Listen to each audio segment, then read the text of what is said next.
بسم اللہ الرحمن الرحیم۔ السلام علیکم ورحمۃ اللہ وبرکاتہ۔ حضرت رابعہ بصری کے حسن و جمال کی اتنی دھوم تھی کہ ایک نوجوان ایک دن شادی کی خواہش لے کر حضرت رابعہ بصری کے گھر جا پہنچا۔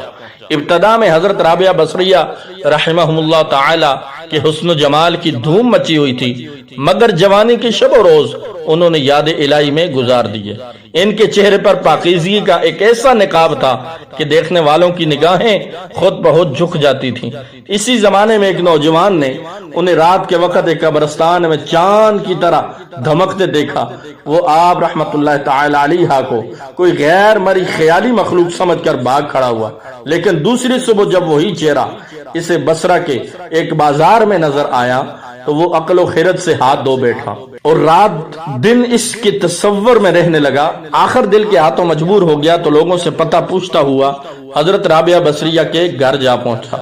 آپ کہا کرتی تھی کہ دل کے دروازے ہمیشہ کھلے رکھو، کیا معلوم محبوب کس وقت دستک دے دے، مگر گھر کے دروازے بند ہوں یا کھلے ہوئے ان کی دانست میں برابر تھے۔ نوجوان کو خلاف توقع ان کا دروازہ کھلا ہوا ملا۔ اس نے اپنے دل کی دھڑکنوں پر بڑی مشکل سے قابو پایا۔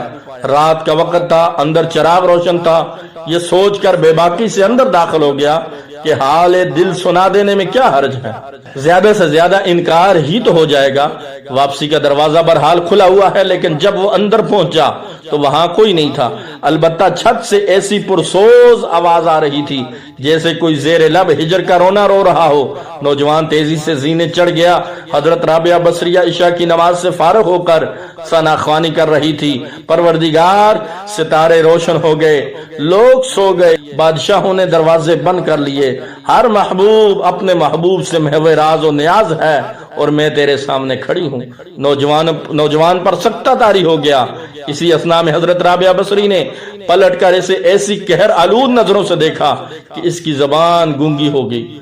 رابعہ بصری نے اس کے قریب آ کر پوچھا، کیا تم مجھ سے شادی کی درخواست کرنے آئے ہو؟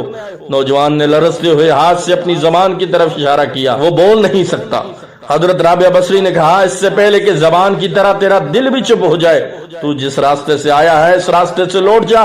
نوجوان صرف آنکھوں سے التجا کر سکتا تھا کہ نیک خاتون، میری گویائی مجھے واپس دے دے، میں تیرے مرتبے سے واقف نہیں تھا، مجھ سے غلطی ہوئی، مجھے معاف کر دیجئے۔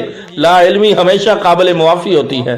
اس کے خاموش آنسوؤں کے جواب میں حضرت رابعہ بصری نے کہا، نوجوان، تو نے اگر مجھ سے کوئی زیادتی کی ہوتی تو میں تجھے یقیناً معاف کر دیتی۔ میں نے خود کو بہت پہلے اپنے رب کے حوالے کر دیا تھا، اب یہ معاملہ تیرے اور رب کے درمیان ہے۔ معافی مانگنا ہے تو اس سے مانگ۔ تو صدق کے دل سے توبہ کرنے کا ارادہ کرے تو شاید توبہ کی خاطر تیری زبان کھل جائے۔ یہ کہہ کر وہ نماز کے لیے کھڑی ہو گئی۔ نوجوان بھی بے اختیار سجدے میں گر گیا۔ وہ رو رہا تھا، نہ معلوم کب تک روتا رہا۔ جب اسے ہوش آیا تو زبان کھل چکی تھی اور توبہ توبہ کا ورد کر رہی تھی۔ بصرہ کے بازاروں میں سال ہاں سال تک ایک مجذوب گرمی، جھاڑے اور برسات سے بے نیاز ہو کر دیوانہ وار توبہ توبہ کے نعرے لگاتا رہا۔ اس کے نعروں سے بصرے کی راتیں گونج اٹھتی تھیں اور بچے سہم کر ماؤں کے سینوں میں دبک جاتے تھے۔ آخر ایک دن وہ مجذوب اچانک ہی کہیں غائب ہو گیا، پھر کبھی اس کا پتہ نہیں چلا۔ وہ مجذوب یہی مذکورہ نوجوان تھا جو حضرت رابعہ بصری کی بدولت ہی دربار خداوندی میں مقرر ٹھہرا۔ سیرت حضرت رابعہ بصری۔ ناظرین محترم، اس خوبصورت واقعہ کو اپنے دوستوں کے ساتھ ضرور شیئر کریں۔ مزید اس طرح کی خوبصورت اور معلوماتی ویڈیوز کے لیے میرے یوٹیوب چینل کو ضرور سبسکرائب کر دیجیے۔